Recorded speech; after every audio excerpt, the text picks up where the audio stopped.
What is going on here, ladies and gents? I'm Divik. Welcome back to the channel and welcome to the Deinotherium, a lovely creature that just dropped in Arc Editions, a mod by Garuga that gave us the Acrocanthosaurus and all those other lovely creatures.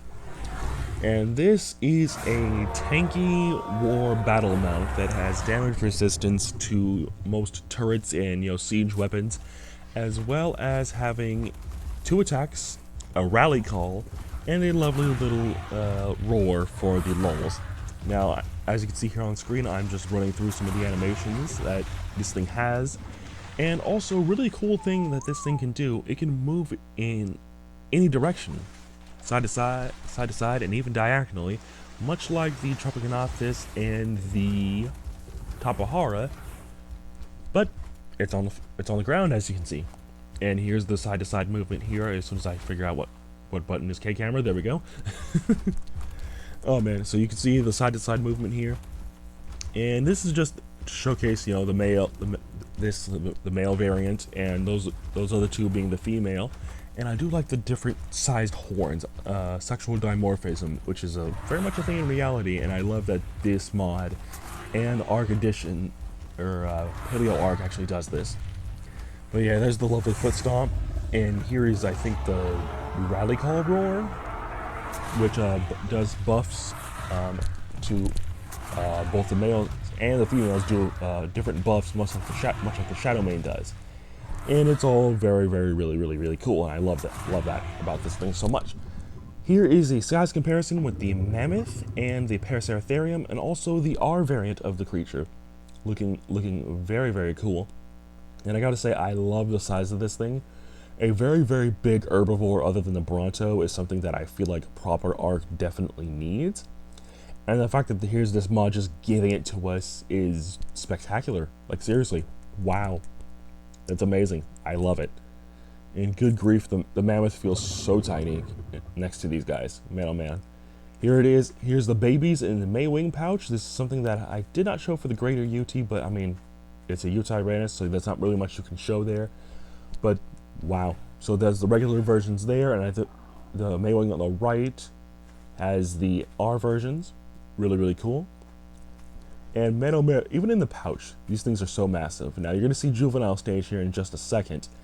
And there we are. And good grief. This thing is the size of a Shrike, and it's juvenile.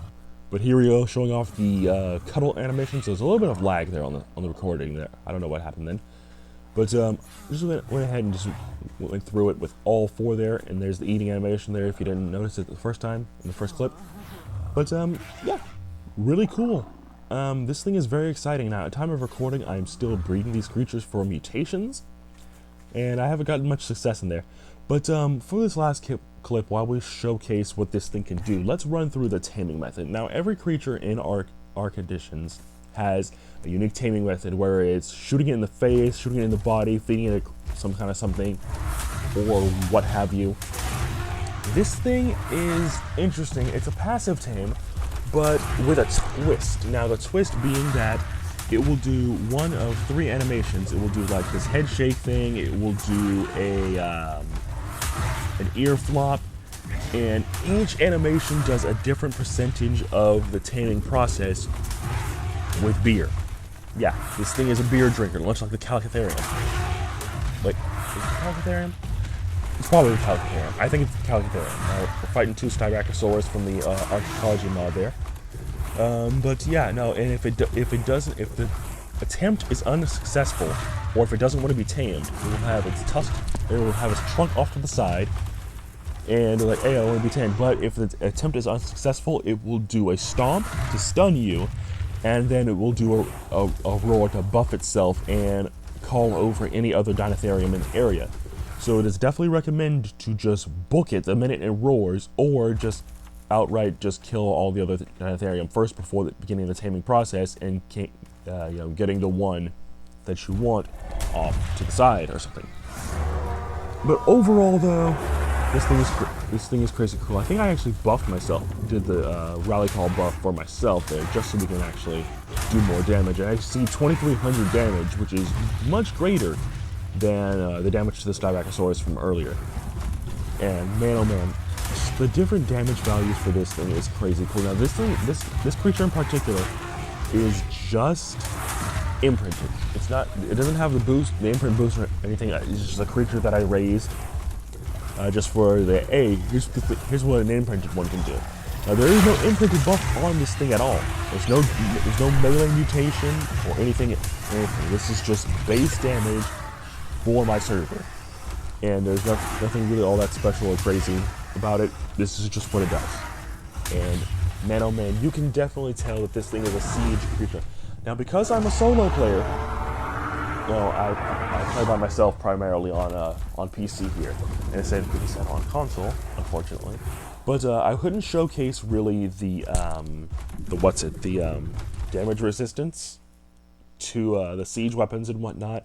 If I had thought of about that at the time of getting these clips, I definitely would have, like, you know, unclaimed one or something. Obviously went away from my base because I have a lot of turrets. But here, yeah, here's the movements around again. And I think right here I was just cycling through the different roars, or like doing the roar multiple times just to see if there was different animations. But as you can see, there obviously wasn't.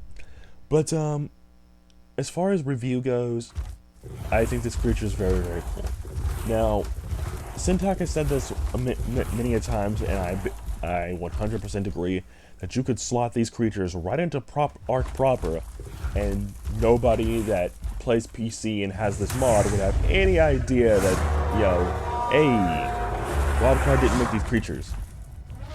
And even if they did, I doubt they would be as epic as they are. That's just a hat to Garuga, and everyone that has a hand in creating these creatures. Every single creature in Arc Editions is unique and amazing and very cool, and adds a new flavor of seasoning to this already crazy game. And if you're not on PC Arc, I definitely recommend it, and definitely get this mod, the Paleo Arc mod, and obviously Structures Plus mod, not just Structures Plus. But I love this mod. I think it's really, really cool. Now, I wish it was available for console.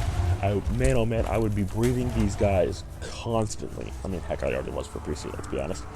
But I love this creature, really, really cool. And as you can see here, more damage values. It is a little confusing. I definitely might do some more testing of what this thing is able to do. But, you know, the 30% damage buff to carnivorous creatures, epic. I love it. I think that's really, really cool. But more aggressive herbivores, I think, is something that I would not mind in Arc, because, you know, you got your Therizinosaurus, you got your I want to say Deinotherium and all that. But you know, more siege creatures, please. This thing is really, really cool. Check it out if you guys have not already. And that's gonna do it for this one. Hopefully, you guys did enjoy. Let me know what you guys think. Link in the description to the trailer from Depths, and I'll see you next time. Have a good one.